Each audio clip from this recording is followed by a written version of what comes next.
Në shumë nga qytetet e Kosovës, sjellja e fëmijëve për të parë një shfaqje në teatr vjen me iniciativë të shkollave dhe jo të prindërve, që mund të jetë shqetësuese. Herën e parë nëse mund me qujt, kur ne kemi planifikuar dhe kemi prodhuar shfaqje për fëmijë, për të arritur deri tek fëmijët është dashur një bashkëpunim shumë i mirë me drejtorinë e arsimit, ku në një farë forme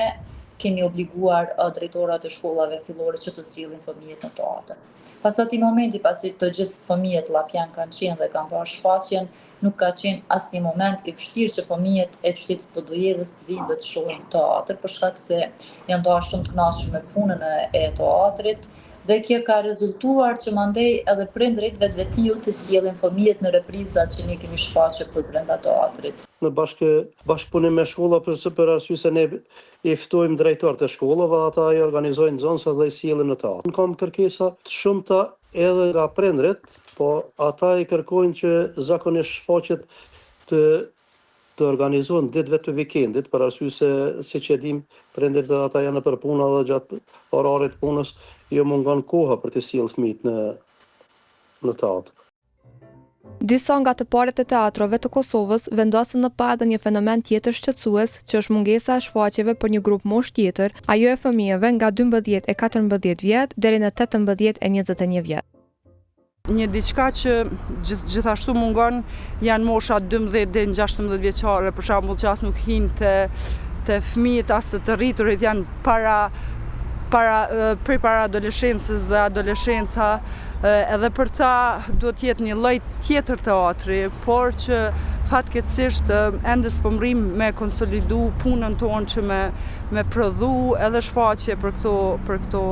gjenerata. Një moshë të rive ku nuk përfshihen asnjëherë si grup moshë, për ta nuk kemi asnjë teatr në Kosovë, nuk kemi as grupi prej 14 vjeçar deri në 21 konsiderohet.